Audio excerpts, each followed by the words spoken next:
Hey y'all, back in Maggie's kitchen for a new recipe. We've done a lot of casserole, We've done a number of casseroles and some entrees, main dishes. Hadn't really done, I don't think we've done any sides. But anyway, that's what we're going to do today with sweet taters. Who likes some sweet taters? We're going to make praline sweet potatoes. Yes, it sounds exactly like that. This is a dish that I created probably 8 or 9 years ago. And it started out different. The ingredients were the same, but the way I made it was different. And I just kind of evolved it over time to what it is now. And it's really good. And pardon me while I turn off that teapot. I'm making an herbal infusion for tomorrow. And yeah, it's kind of obnoxious. Hang on. Okay, now I'm back. Sorry about that. That was a little obnoxious. So what we're going to do is we're going to roast some whole sweet potatoes. So I've just got sweet potatoes on my cookie sheet with parchment paper. That's only for ease of cleanup. You can throw them straight on the cookie sheet, but sweet potatoes, because they're sweet and they have a lot of sugar, sometimes while they're baking, they may bust open and the sugar will ooze out and it makes a sticky mess. So I never roast them, bake them, whatever you want to call it, without parchment paper. So we're going to put this in the oven on 425, and it's going to go, I don't know, these are kind of long and skinny, but then I got this one that's pretty round and chunky, so it'll take a little longer. I'll probably set my timer for like 25 minutes and then check them. And if I can poke a fork into them easily, they're done. And you just pull them out. Sometimes some will be done and some won't. So you pull out what's done and let the rest keep cooking. Check it, in another 5-10 minutes, depending on how far from being done they are. But that's all there is to the potato part. The oven, like I said, is 425. Now, I have mine set on 445. I would encourage you to get a thermometer for your oven. They're super cheap, super cheap. I mean, a few bucks. And you can test your oven to see what the temperature really is. Mine, it runs about 20 degrees low, off, whatever, too cool, whatever the right term would be. So if I set it on 425, it's really about 405. So I just remember I can have a repair guy come out and fix it, but who wants to do that? Let's make everything difficult. So I just bump it up 20 degrees anytime I do something. So anywho, that's just something I'd encourage you to do because it'll make things a little easier. And while these are in the oven, we're going to make the topping, which is like candy. But hang on just a minute. Okay, I don't think I told y'all, or maybe I did, I don't know. But it's 2.5 pounds of sweet potatoes. So that's what is in the oven. All we're really gonna do, I hope this window back here is not freaking y'all out with the light flashing and everything. It's like a disco in here. Is make, roast the sweet potatoes, basically make a mashed, kind of pureed sweet potato with some seasoning and a little milk, and then put this praline topping on it. It's really, you want to talk about something that will blow the minds of your family and friends if you take it to y'all's Thanksgiving bash. This will be the hit of the party. I'm not sure if it's a side dish or a dessert, whatever. It's super good. I'm not even that big of a sweet potato person. I mean, I'll eat them, but they're just not my thing. This dish, I can get real ugly real quick with because it's so good. So anyway, the topping is 1/2 cup of chopped pecans, 1/2 cup of coconut sugar, 1/4 cup of maple syrup, and 1/4 teaspoon of cinnamon. So, and literally you just mix it in a bowl. And then after you make your pureed mashed potatoes and spread it in a pan, you sprinkle it on top. I mean, that's it, y'all. It's easy, easy peasy. But one thing I will tell you, I about had a little moment in here a minute ago. I was about to have a breakdown because I thought I was out of pecans. I'm like, I can't make praline sweet potato without pecans. But then I remembered I had some in my freezer. Little tip, if you didn't know this, nuts, because they're full of oils, and this is any nuts, almonds, cashews, pecans, Brazil nuts, macadamia nuts, and on and on and on, and seeds, so like sunflower seeds, pumpkin seeds. Because they're full of oil, they can go rancid really quick. So a good way to keep them fresh for a long time, like a year or more, is put them in the freezer. So we have a local farm, Double B Farm, I'm sorry, that's a goat farm. How about Double P Farm? It's the pecan farm that raises the most fabulous fresh local pecans. And I got quite a few from them last fall, had some in my freezer, calmed myself down when I pulled the bag out, and voila. Here's another little tip for you. I don't get too wound up over perfect measurements on a lot of things, but particularly on this. So you need a half a cup of chopped pecans. So that means if you see in a recipe the action on the item is before the item, like half a cup of chopped pecans, that means you chop your pecans, then you measure. If it says half a cup of pecans chopped, that means measure your pecans and then chop them. It makes a big difference. Whole, or like these are pecan halves. You can't get as many of these in a half cup measure as you can little pieces. The smaller the item, the more will be in your measurement. So it makes a difference. So what I've done is I just kind of heaped mine up, and I like lots of pecans. So instead of chopping and measuring, I'm like, yeah, this will be good. This will be at least half a cup, maybe a little more, and I'm good with that. And I'm going to chop all of these. So anyway, after all of that, literally all we're going to do is put a half a cup of coconut sugar. Oh my gosh, and I love coconut sugar. It's got so much of the sap, really is, it is the sap from the coconut flour boiled down to make powder. Really, it's kind of a simplistic way of saying it, but that's what it is. So it has the richest caramel kind of smell to it. Oh, it's so yummy. And because there are no anti-caking agents, because it is a real food with not anything extra added, it globs up. So you heard me kind of scraping in the container. So anyway, there's my half a cup of coconut sugar in the bowl. And then I'm going to measure a quarter cup of, sorry, should have had my little measuring cup out, and I didn't. A quarter cup of maple syrup. Y'all, this is pure, fabulous, amazing maple syrup. I'm telling you, I'm not that big of a sweets eater, but I could stick a straw in that and drink it. It's so dadgum good. So, a quarter cup of maple syrup. Now, I'm not going to pour that in with my sugar because it'll start getting kind of globby. I'm going to chop my pecans, throw them in the bowl, get them mixed around with my cinnamon, get all that mixed, then add the maple syrup and get it mixed real good. So, I'm not going to make y'all sit here and watch me chop pecans, so hang loose. Okay, so as usual, I told a story. I'm not going to make y'all watch me chop pecans, and here I am making you watch me chop pecans. But one thing I wanted to point out, this is not the most fun job in the world. Chopping pecans is kind of a pain in the tush. When you're chopping, they want to go flying, the pieces go pinging everywhere. The best suggestion I have is I'll take my halves and kind of on each side of that little rib, make a slice, and then just, hold it with my fingers and my thumb, trying to hold the pieces together, and then chop. You got to be careful so you don't wind up getting a little bit of your own flesh in there. Nobody wants the extra protein in their praline sweet potatoes. But I have not found a better way to do this. If anybody has one, I am all ears. I'd love to hear if you have a tip. I've got the little chopper mechanisms where you put them in there and you pound on the thing. And I don't like those things because to me, I wind up with pecan butter and massive chunks. It doesn't cut them even. I don't know. I've just yet to find a device that does it worth a flip. So, obviously if you can buy pecan pieces, that's pretty dadgum handy. But I didn't have that. I had pecan halves. So I am manually chopping them. It's not hard. It just takes a minute. So, anywho, just thought I'd throw that out there for you. I'll be back when I'm done. Okay, so here we are, and my glove has no thumb.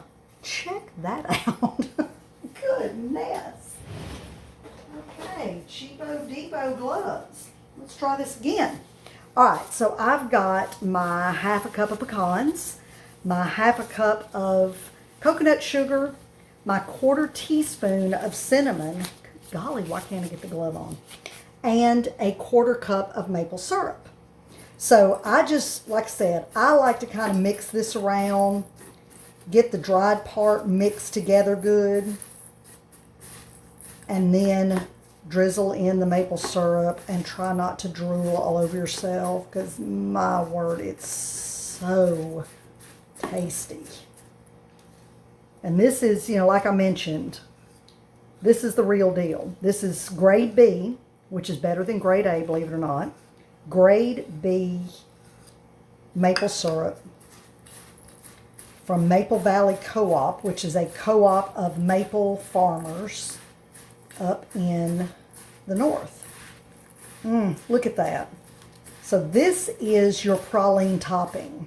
This is what we're going to sprinkle on top of our sweet potatoes once we get them all whipped up and in the pan. Whew. Now you want to make sure and mix this really well because you want to be sure that you don't have dry pockets of sugar or worse than that, a big old chunk of cinnamon. Somebody get that in their throat, they may not be able to breathe, literally. Cinnamon will dry you out and choke you up in a heartbeat by itself. So there's that. Just going to set that to the side and we'll top off our casserole when we get our potatoes done. We've got to wait for them to come out of the oven and then we can move to the next step. Okay, so the sweet potatoes are out of the oven. You see how they're kind of crinkly? I mean, I've let them cool off some, but you should be able to, you can see where I've poked them trying to see if they're done. And see, this is the sugar that starts leaking out. But you should be able to just push the fork in like that, and it just comes, just easily goes in, and they are good to go. So these we will peel and then throw them in the blender with a few things and blend them up, and they will be ready. Okay, so I moved the potatoes over to this other side of the cabinet where my blender is in this little appliance garage thing. Used to be the thing back in the 80s when my house was built. And realized I peeled these potatoes and I didn't show y'all. Not that it's some big, super duper skill to peel a roasted potato. But if you've never done it, I just should have showed you. And I don't know what I was thinking. I guess I just got an autopilot. But anyway, I took the potatoes and, see if I can get this thing off. I mean, I'm over here about to start blending up. It was like, good Lord, I'm supposed to be teaching these people. What a dodo. So anyway, there's my blender and there's my 3 potatoes.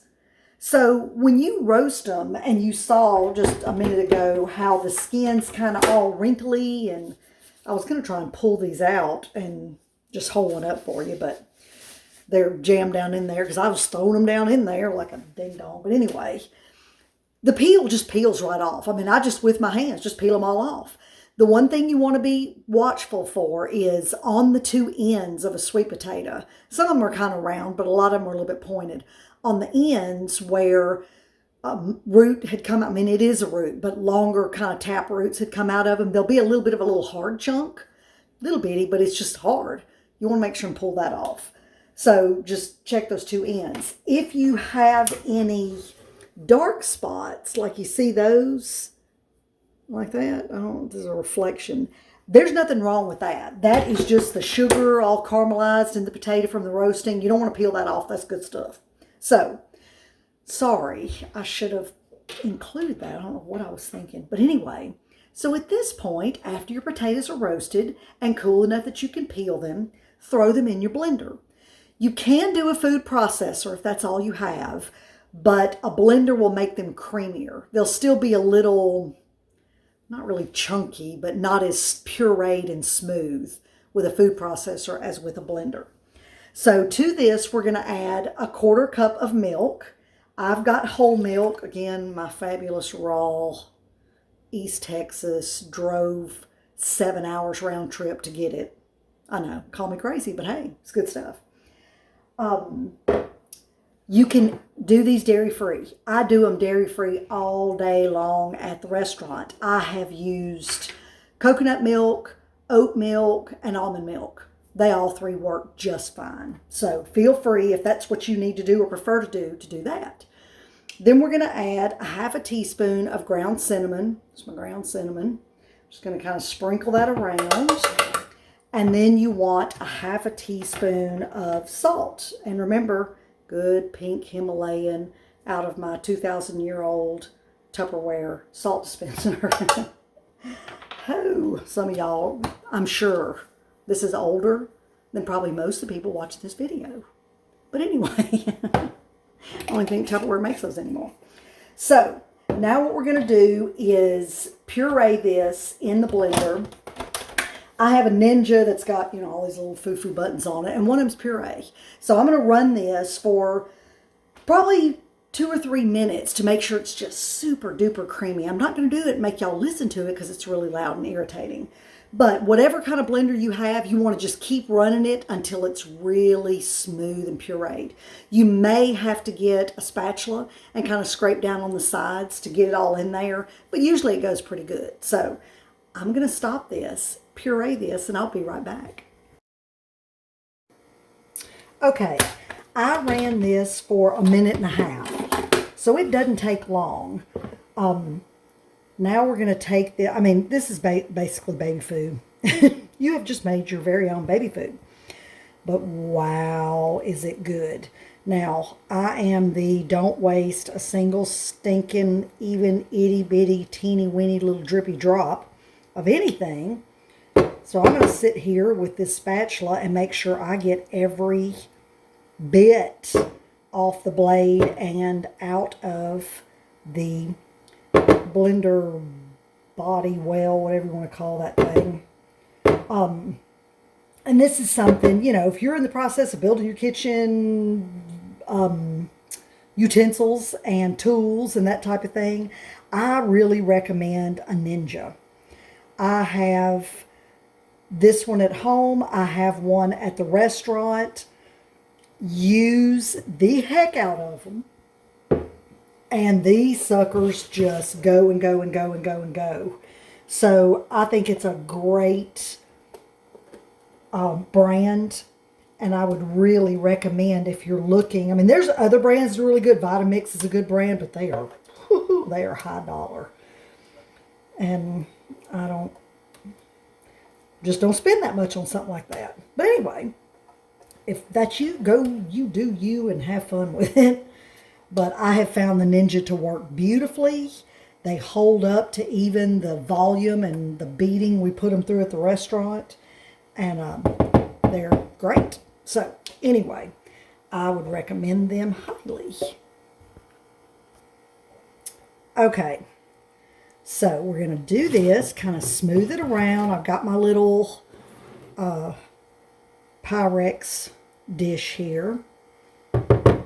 And then, I tell you what, just for the sake of cleanup, I'm going to throw a glove on here, and we're going to put our topping on this. Now, one thing I'll tell you, you know me, I'm going to make sure we get every drop. I don't see any point in going buying the potatoes, buying the ingredients, taking all the time, roasting the potatoes, blending the potatoes, doing all the stuff, and then washing half of it down the drain. Just don't see the point. I want it all in my bowl. That's what I paid for. So now you're going to take this. It'll set up and get kind of thick, and oh my goodness, it's so good. So you want to break it up a little bit, and then you're just going to kind of sprinkle it around as best you can. When it bakes, it kind of smooths out a little bit, but it's not necessarily going to cover every little bit. You're not going to pour this. So that's one reason I take my time and break it up real little, because I want to make sure it's covered as good as possible. And I want every serving and every bite to have the praline topping. Not like a big blob kind of slop down in the middle. And whoever's unlucky enough to get the outside servings doesn't get any of the topping. That's not fun at all. So I take my time, a whole 2 minutes, and just make sure it's spread really well over everything.